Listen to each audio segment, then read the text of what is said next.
In this session, we imagine that a successful Australian business, which is producing a particular product, wishes to export that product overseas to an overseas market or markets. The question then is, could they be best served by using an agent in the overseas location or using a distributor? So in this session, we will work out what the difference is between using an agent and using a distributor. Then we assume that the client has made a choice, either to use a distributor or an agent. They would then ask you, in all probability, to draw up a distribution agreement or an agency agreement. And in this session, we'll go through those options and we'll look for the key terms in a precedent document, a precedent agreement, the key terms that we should look for when we're seeking instructions from our client. In terms of understanding the perspective from which your client is coming, you can pretty much assume that in most cases, if not all cases, one of the essential challenges for a business is dealing with risk. Being in business is often a risky business. You may find that you don't have many customers interested in your product, yet you've invested a lot in producing that product, so that creates a risk. If you are exporting goods overseas, there are a considerable range of risks that arise, including whether you can rely upon the purchaser of the goods. Will they pay you? So there's a payment risk. So often these risks are incorporated into the product. That is to say, the greater the risk that lies with the seller, the greater the price, the greater risk that resides with the buyer, the lower the risk. Throughout this course, we'll be looking at various aspects of dealing with risk, including insurance and also in using letters of credit as a means of payment. But one way of mitigating risk or dealing with risk is to enter into either an agency arrangement or a distribution arrangement, if that's what the client wants, and ensuring that the risks involved in the arrangement between the parties are clearly spelt out in the agreement. In terms of gaining some background information in relation to agency and distribution arrangements, you may wish to go to the two websites there that are shown on the screen, and of course you will read the materials in your study guide for session 1. What then is the difference between an agent and a distributor? Well, one way to answer that is to imagine an example where, let's say, the Australian exporter, that is the Australian business, our client, is the manufacturer of toy elephants for children. So children's toys, toy elephants. Now let's assume that the Australian manufacturer, exporter, wishes to sell the elephants to Singapore. Now there are two ways that the client can go about this, at least two ways. One is to use an agent and another is a distributor. So now let's flip over to Singapore and see things from the importer's perspective.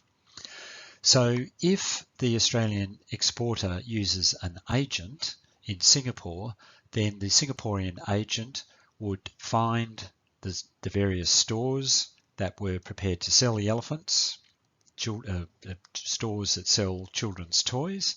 So the agent would facilitate the sales contract as between the Australian exporter and the Singaporean shops that would on-sell to their customers. So in that instance, you can see that the agent is merely a representative of the exporter. The agent is the go-between, the facilitator of the contract of sale between the seller and the various stores that would be the buyers.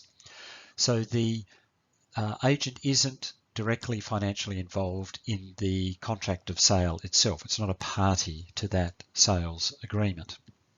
It simply involves facilitating the arrangements between the parties, and if required under the agency agreement, might also facilitate the import arrangements, for example, clearing customs and so on and so forth. That depends on agreement between the parties, the agent and the Australian exporter. The agent normally is paid by means of a commission, that is a percentage of the sales, 10% of the sales, 5% of the sales, whatever the commission rate is. And the liabilities for breach of contract and so on is between the Australian seller, exporter, and the Singaporean purchasers, the various stores. The agent normally is not responsible for after-sales service, so if the elephants need fixing up or there are any other problems like that, the stores would normally go directly to the Australian exporter to have that matter dealt with. And distribution is not normally the responsibility of the agent. If we turn then to the other option, and that is using a distributor, then in that case, what would happen is that the goods would be sold directly between the Australian exporter and the Singaporean importer. The importer may have a big warehouse, purchase a whole bunch of elephants, and then on-sell to the various stores in Singapore. Now, in that instance, the contract of sale, the initial contract of sale, is between the Australian exporter and the Singaporean importer stroke distributor. The distributor pays for the goods and owns the goods, and therefore bears the risk if the goods don't manage to get on sold. They would have the leftover goods sitting in their warehouse. So the risk and the responsibility would be with the importer, distributor. The distributor would purchase the goods at a wholesale price from the exporter and then add on a markup price for the goods to be on-sold to the various stores in Singapore. The distributor will have a strong relationship between itself and the various stores, retail stores, and it would be responsible for any after-sales service in relation to the goods. Typically, in relation to import-export arrangements, the agent is unlikely to be involved in paying for any promotional activity for the goods. For example, in order to get the market to be aware of these elephants and their fantastic features, it may require a promotional advertising program. Well, the agent would not normally be involved in relation to that, nor would the agent have their name on any promotional material. The agent has no control over the resale price, so the price charged for the elephants would not be a matter for the agent to determine, but the seller, or agreement between the buyer and the seller. And the agent would not accept the credit risk of the principal normally. I mean, the parties can enter into an agency agreement which varies these normal arrangements, but normally the agent would not accept the risk of the buyers not paying for the goods. In terms of the distributor will undertake the promotion and marketing of the goods themselves. They will also provide any after-sales service. They would normally have their name and contact details on any promotional material. They do control the selling price, so they would set the price at which they on-sell the goods to the retailers. They will accept the credit risk, obviously, of the retailers, and they may have different service requirements in different states in federated countries. The agent will sometimes be the only party that is available to provide access to the goods in some countries. In other words, some exporters don't use distributors. Secondly, as mentioned before, the agent represents the exporter and is normally required under an agency agreement to use their best endeavours in finding customers and ensuring that the whole process goes smoothly. And the exporter, as mentioned before, sells directly as between itself and the buyer. In relation to a distributor, in some markets you may not have agents available. The exporter may only use distributors in some instances, and usually the bigger the market, the more links there are in the distribution chain, the more likely you may wish to use a distributor. And of course the exporter sells directly to the distributor. After that, it's up to the distributor to then sell the goods in that market.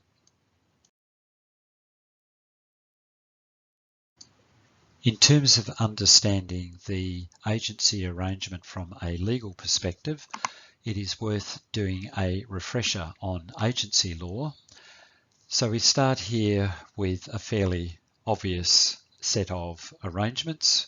We have the principal, which would be the seller or exporter, and the agent, who is the facilitator of the contract with the third party, being the importer of the goods. Or with our example of the elephants, that would be the retail stores that purchase the elephants directly from the principal, being the Australian exporter. Again, refreshing our memory of the law relating to agency. So this is not specific to the exporter-importer arrangements that we're talking about, but talking about agency more generally. The law of agency pops up in all sorts of circumstances. For example, an employer-employee arrangement. Someone at Woolworths at the counter who's selling baked beans and other produce to customers will be both the employee, the person behind the checkout counter would be both an employee of Woolworths and would also be acting as an agent for Woolworths in relation to the sale of those products at the checkout counter. So some aspects of an employer-employee relationship involve agency aspects. That is to be distinguished from an employer-independent contractor arrangement. In that instance, the independent contractor is not really an employee and is therefore not likely to be acting as an agent for the employer. An agency arrangement is to be considered quite separately from a trustee arrangement. So even though the trustee may be holding property on behalf of the beneficiary, imagine a will, for example, the trustee may hold land or be the legal holder of the land, but not actually the true owner of the land in the sense that they hold the land on behalf of the beneficiaries. So even though it looks on the face of it that the trustee is some kind of go-between, the role of the trustee is quite different from that of an agent, because they're not facilitating arrangements between the beneficiary and another party. They're not a facilitator as an agent is. But there are some aspects of the trustee relationship and an agency relationship in which there are some commonalities. For example, both a trustee and an agent will have certain fiduciary duties to the party that is vulnerable to their decisions. In the case of a trustee, they have a fiduciary duty to the beneficiary, and an agent may owe certain fiduciary duties to the principal to ensure that they act properly on the principal's behalf. They don't, for example, put themselves in a position of a conflict of interest between the agent's own personal interest and the principal's interest. The agent must always favour the interests of the principal. There are various ways that an agency arrangement can be established. One would be by express agreement, and we tend to assume in this session that we have that situation where there's a written agency agreement which sets out the duties and obligations of the agent in terms of what their authority is, what they can do on behalf of the principal, that is the Australian exporter in our example. So that would be establishing an agency arrangement expressly by agreement, and that could be written in a deed or in some other form of writing. You could even establish an agency arrangement by agreement, oral agreement over the phone, for example. So that would be an agency created expressly by agreement. Another way that an agency arrangement can be established is impliedly or by operation of law. That is to say, the parties have conducted even though they've never reached any express agreement, they've conducted their business affairs in such a way as it becomes relatively apparent that the parties have agreed that the agent will act on behalf of the principal. There can be other instances where, by operation of law, an agency is created. For example, if goods are being carried on a ship and because of a storm and other events arise, the ship can't reach the intended port of destination, but it's got perishable goods such as fruit and vegetables on board, then it may be by reason of necessity, the operator of the ship may have to take the ship into the closest port and then sell the goods on behalf of the exporter. So that would create an agency because of the necessity of the circumstances. The other way an agency is created is by what is called apparent authority or ostensible authority, and that essentially creates an estoppel. That's where the principal, the exporter for example, treats a person as if they're their agent. The principal realizes that person is acting, even without permission, is acting as if they are the principal's agent, and the agent does nothing to stop that situation arising. Then if, because of the principal's conduct, they've held out to third parties that the inverted commas agent is an agent, then the principal will be stopped from denying the fact that an agency has been created.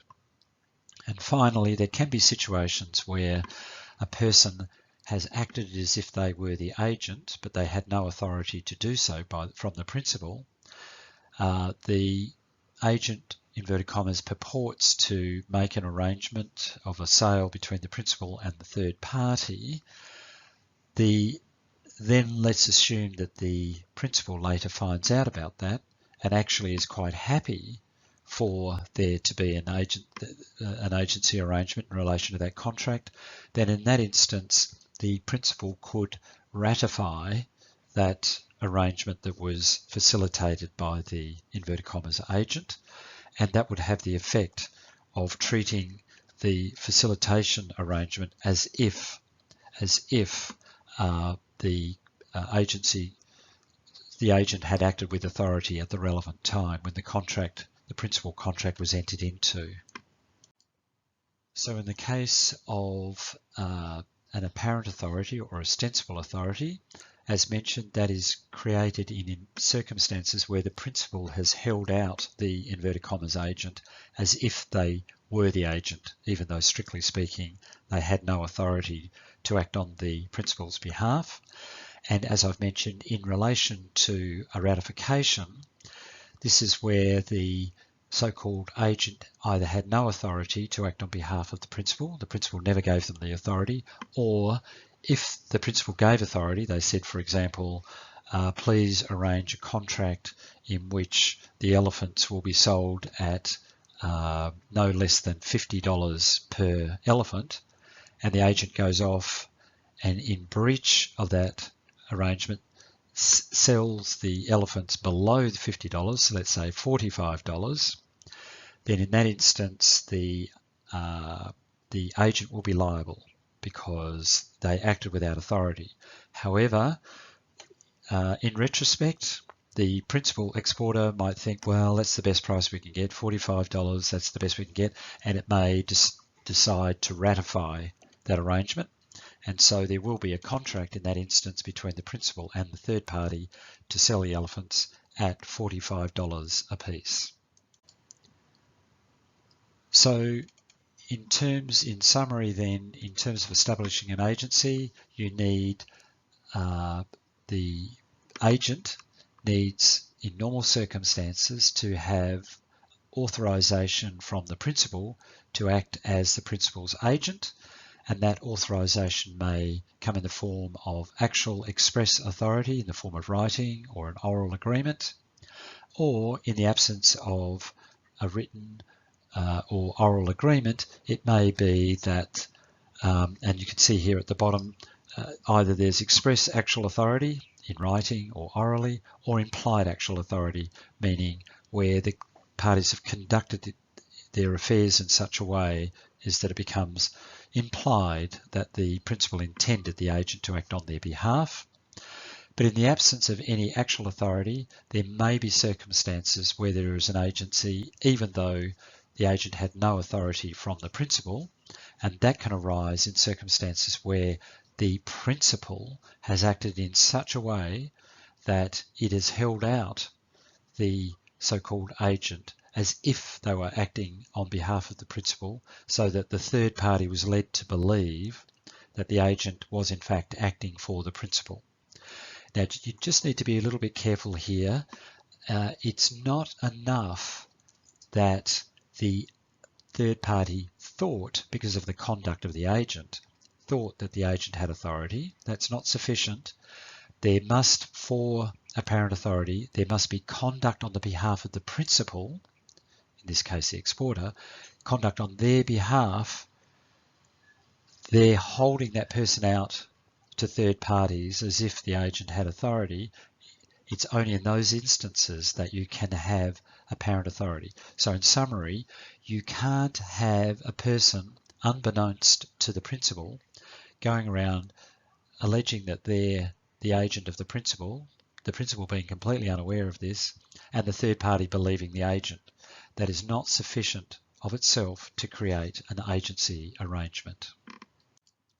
If an agency arrangement exists, there are a number of duties on the agent, including that they must follow the principal's instructions. Normally, the agent cannot delegate their role to some other party. If I have hired you as my agent, you can't then subdelegate it to someone else without my knowledge and approval if I'm the principal. There are fiduciary duties, as I've mentioned before, on the agent, and that is the agent must act in good faith in the principal's best interests and should not put themselves in a position of conflict of interest between their own personal interest, the agent's own personal interest, and the principal's personal interest. They can't put themselves in that position of conflict, otherwise they're in breach of their agency obligations. Also, if, and consistent with that, if the agent has some conflicting personal interest, because they may want to sell their own elephants, for example, there's some conflict, they must disclose that, any personal interest, to the principal. And if they are holding any property of the principal's, they must take reasonable care of that property. As mentioned, the agent's obligations are fiduciary in nature, so they can't make a secret profit. That is, with the elephants, they can't get a kickback that from the buyers, for example, that the principal is not aware of. Also, there are other obligations on the agent. They must exercise reasonable care and skill when undertaking their work. They can't be reckless or not paying proper attention to the affairs of the principal, and they must also keep proper records of any monies they've received on behalf of the principal, and they must maintain commercial in confidence arrangements. So in other words, they can't be revealing commercially sensitive information from the principal to a third party without the principal's permission. On the other side of the ledger, there are certain rights that the agent has.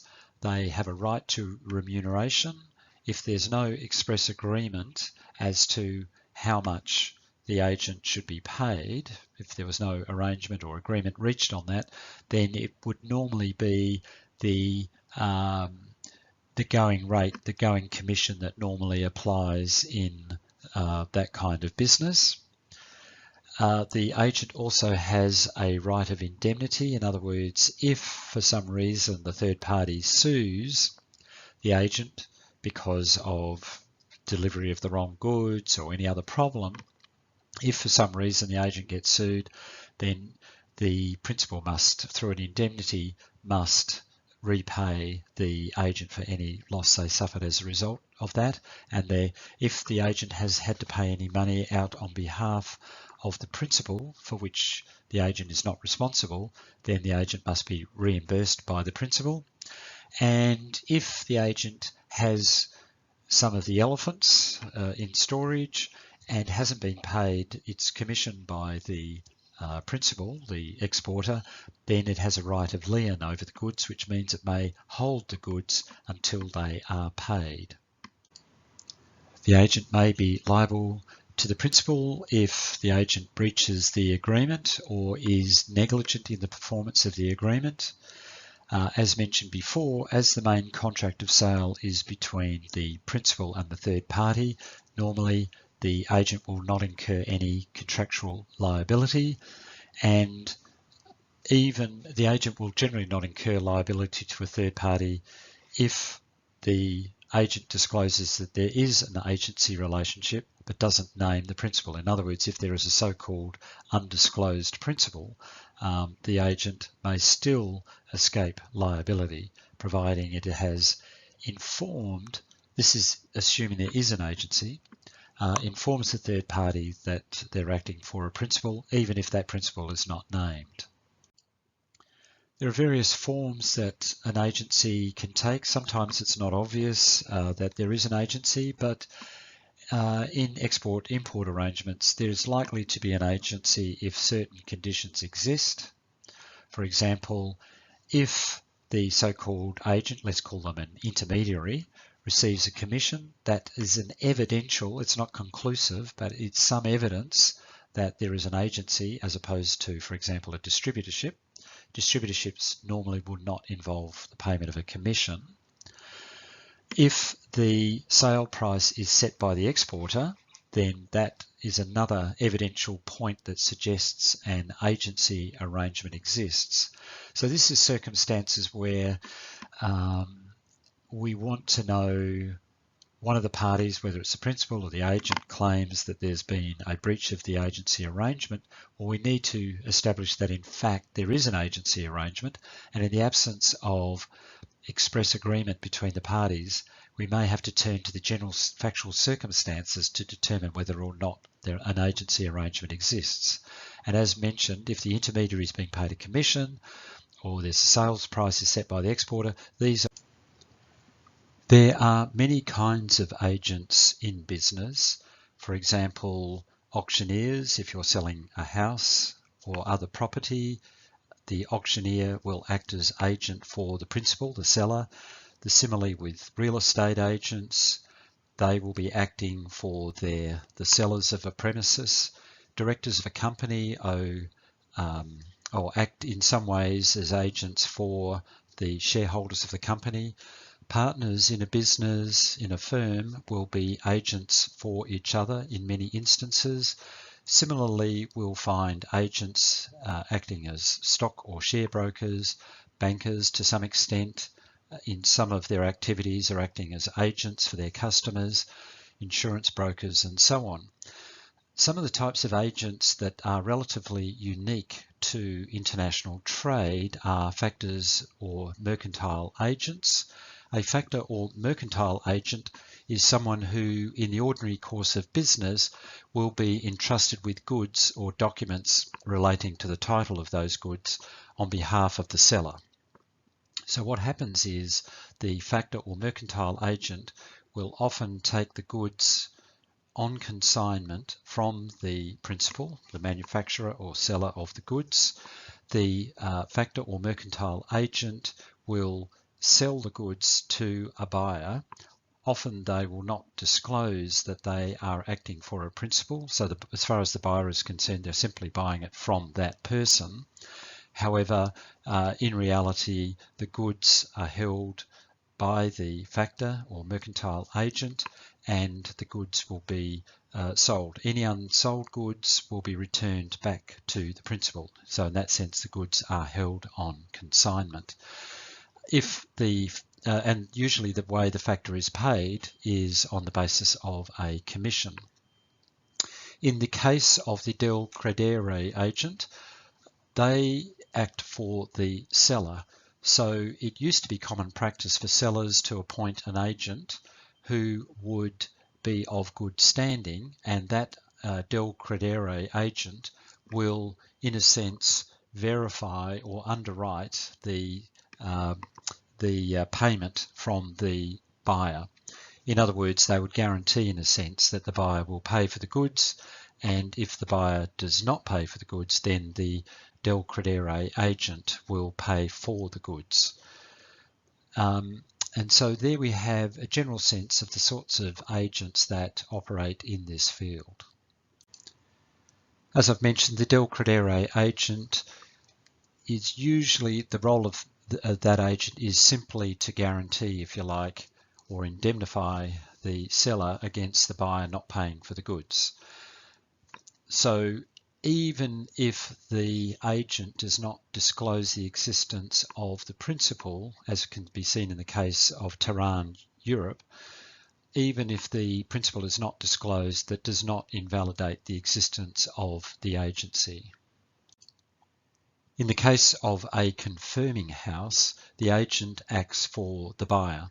So a confirming house will purchase the goods and arrange for their export on behalf of the overseas buyer.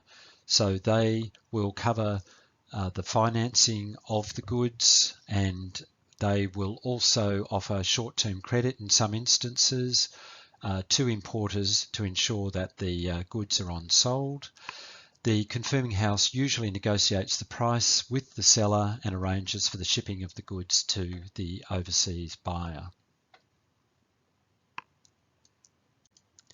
The forwarding agent, on the other hand, acts for the seller. So the forwarding agent, and they're quite common in practice, will organise the delivery of the goods from the factory, let's say, of the seller to the port of export. They will also arrange all the customs documentations and all the documentations to enable the goods to be exported from the place of export. Let's say it's in Melbourne. So if, for example, you have a forwarding agent in Melbourne, that forwarding agent will arrange all the transportation of the goods to the port, will have the goods cleared through customs at the port of export, and arrange all the other shipping documents. In summary then, the agent has a number of obligations. Typically, they are the party or the person or the entity that's required to find customers for the principal. So they will be looking for the buyers in the overseas country for the exporter, for example.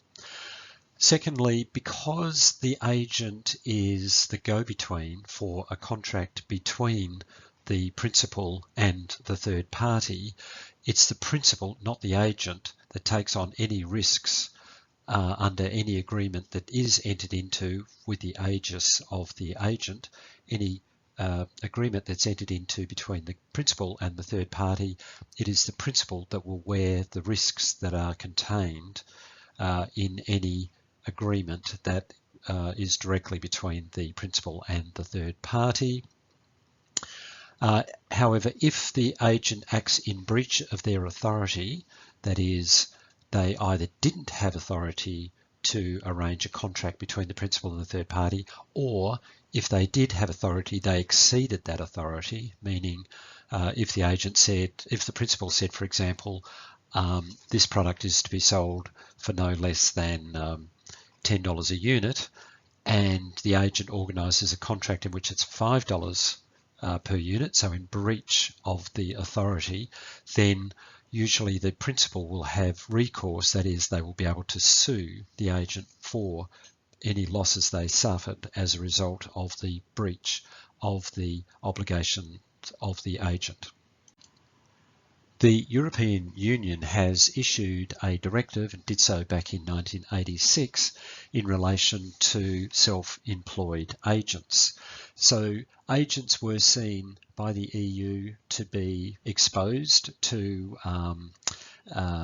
unfair treatment by principals, and so the directive is designed to provide some protections to agents.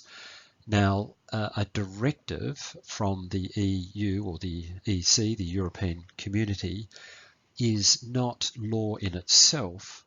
Rather, it is a directive to member states, that is, countries that are part of the European Union or European Community. It places an obligation on those member governments to pass a law, a domestic law in their country, that complies or is consistent with the directive.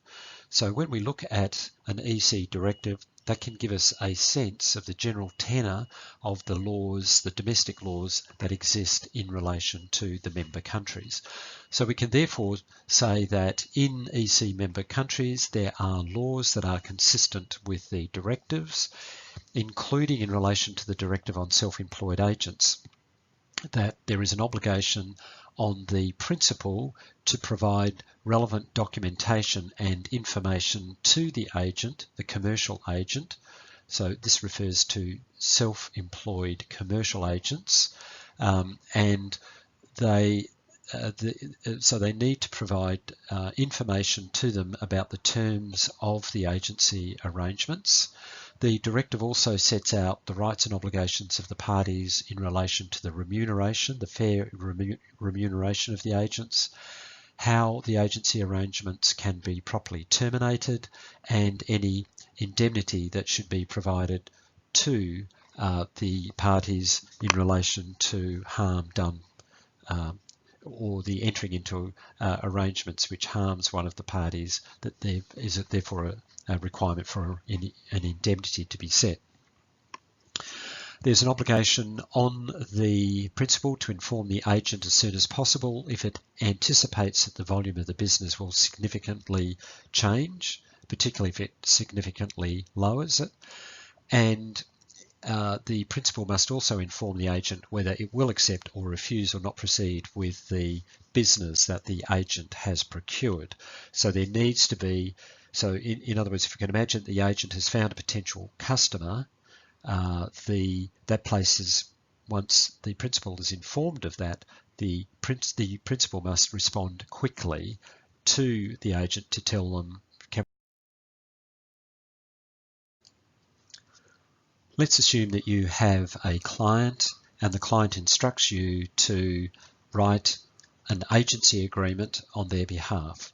So you will be required to write an agency agreement which will be between the principal, your client, and the agent. Or it could be a reverse situation where the agent comes to you and says, I've got someone who will be my principal, can you draft the agency agreement between myself and the principal?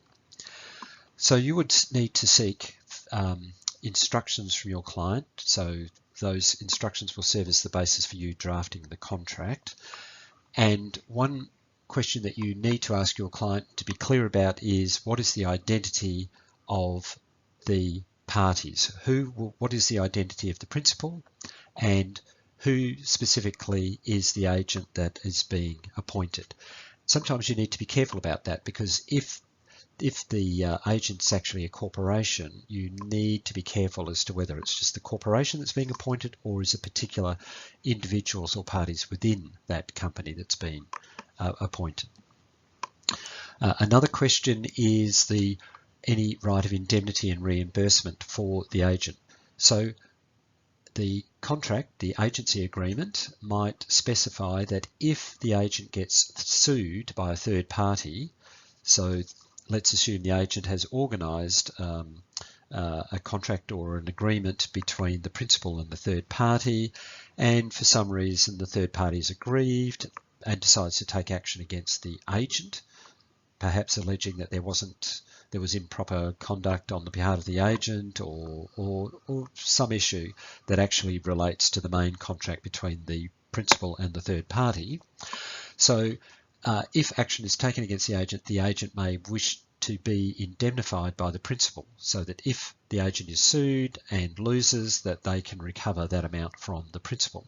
And similarly, the agent may be seeking reimbursement. So if there are any expenses that are incurred by the agent on behalf of the principal, the agency agreement might spell out the terms of any reimbursing of the agent for money out of their pocket taken out on behalf of the principal.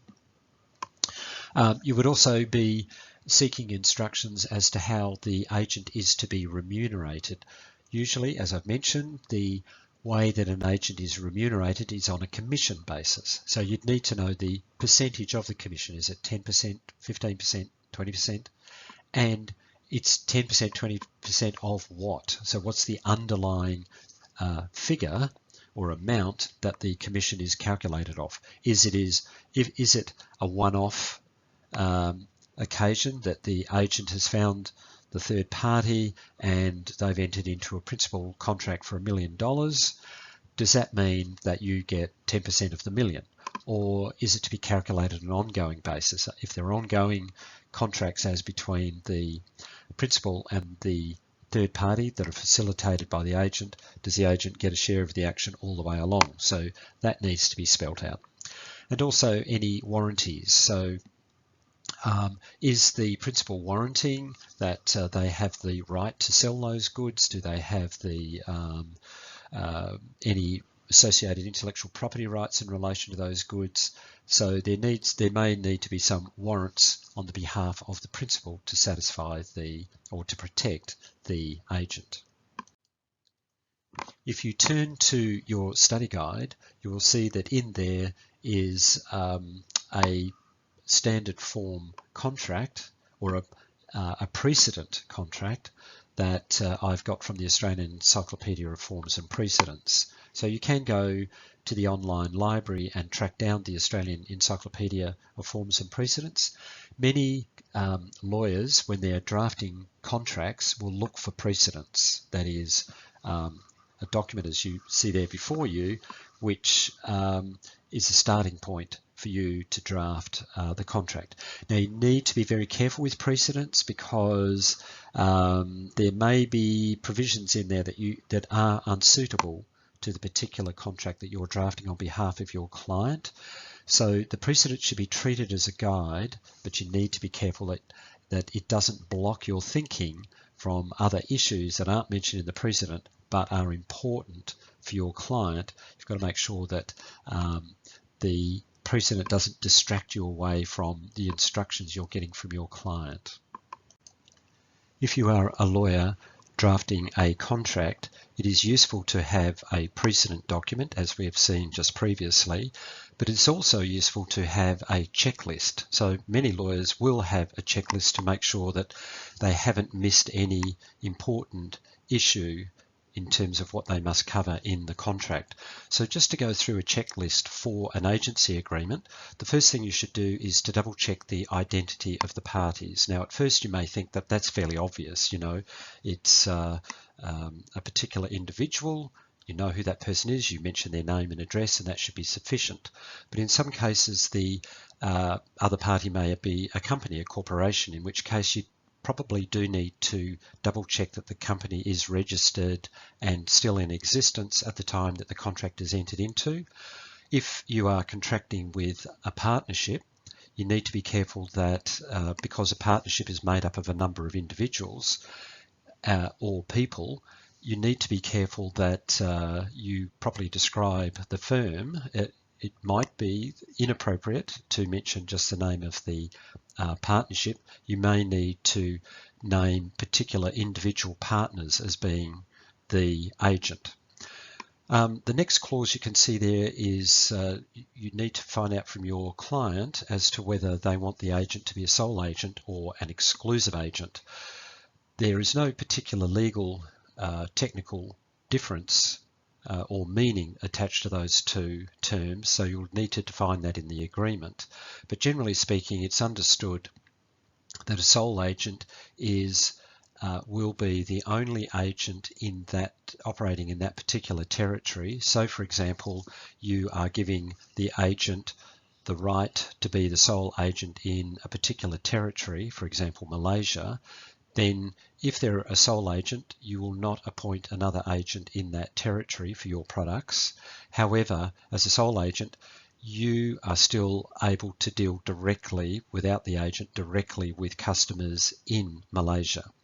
Whereas with an exclusive agency arrangement, that's generally understood to mean that the agent, let's say in Malaysia, will be the only agent operating there, and you as the principal will not be able to compete with your own agent in that territory. In other words, dealing with customers, forming new contracts, you will need to always go through the agent if you have an exclusive agency arrangement.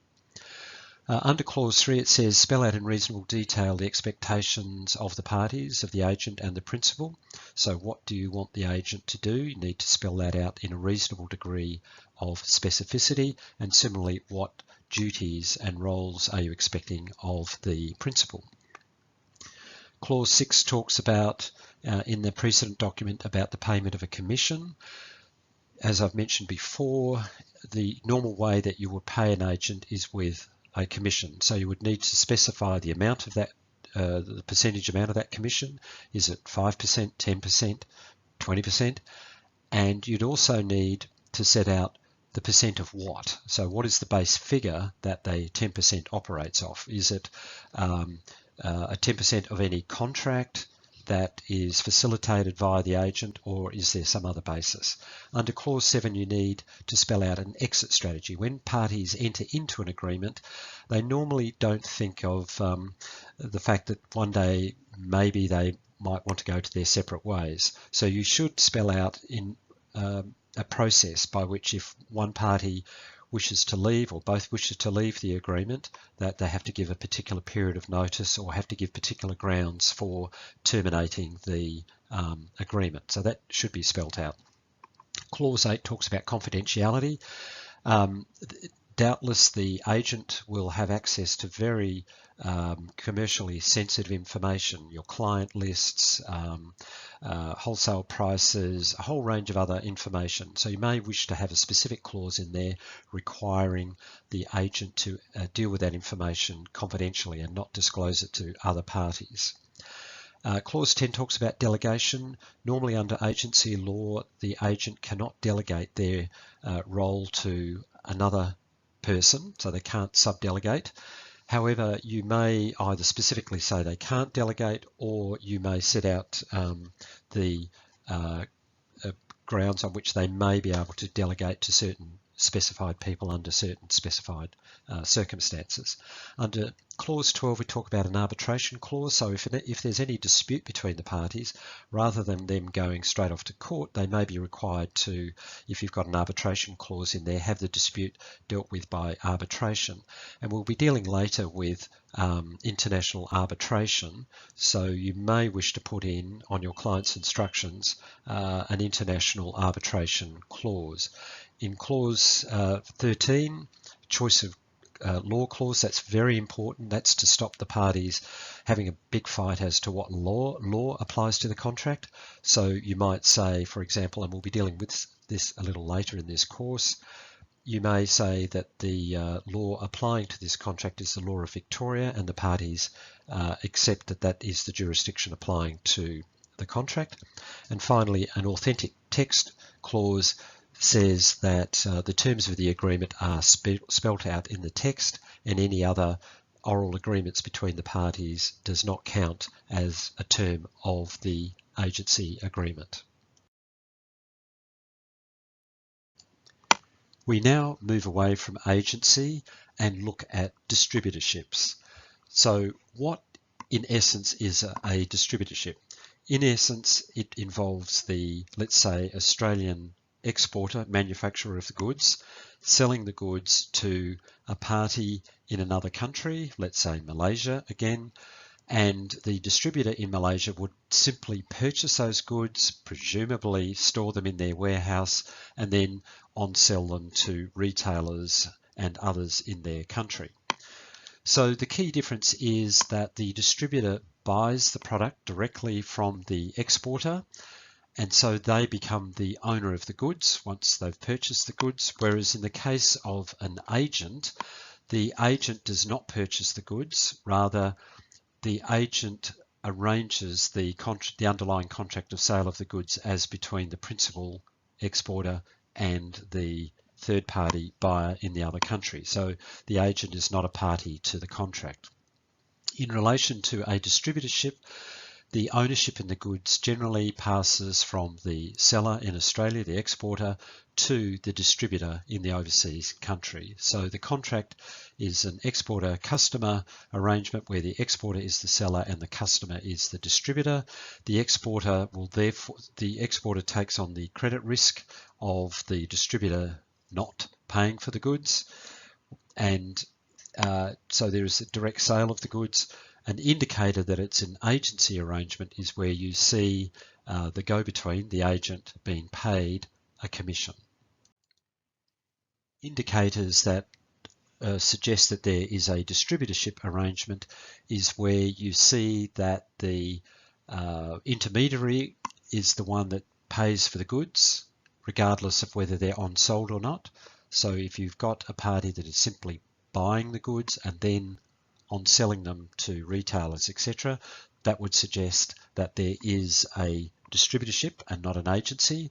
And if the calculation of the price is simply off a catalogue or something like that and not the payment of a commission, that's another indicator that it's a distributorship arrangement.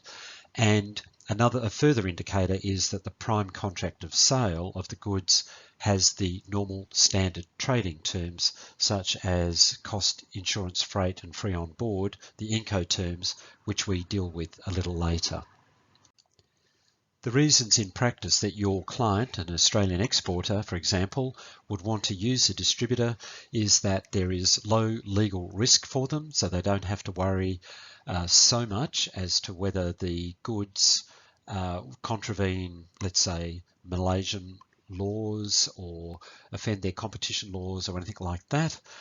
Further, once the goods are sold, the exporter, generally speaking, does not have direct responsibility to the customers for the goods. For example, if a particular computer program or product is sold to Malaysia and then to a distributor, the distributor would then sell it to retailers who would sell it onto their customers. If there are problems with the customers, normally the customers will have to go to the retailer or to the distributor. So that's the normal arrangement. It's not ironclad that would happen. For example, there is still a risk if the goods have been negligently manufactured. It is possible that the seller in Australia would still be liable for any negligence in the goods. The advantage of a distribution arrangement is it's highly flexible, so the parties can agree on the territory in which the goods are sold. Is it just a whole country or part of the country or just a particular city or whatever? You can set conditions that the distributor has to purchase a certain amount of a minimum purchase order to retain the ongoing contract between the parties. And there's a risk, however, that the seller in Australia could be at risk of offending the overseas country's competition laws if the Australian seller sets conditions in the sale of goods contract which compels the distributor to sell the goods at a particular price to customers in the overseas country. So you need to be a little bit careful when you're advising your client to ensure that there isn't control over the on-sale price of the goods, because it may offend competition laws in the overseas country.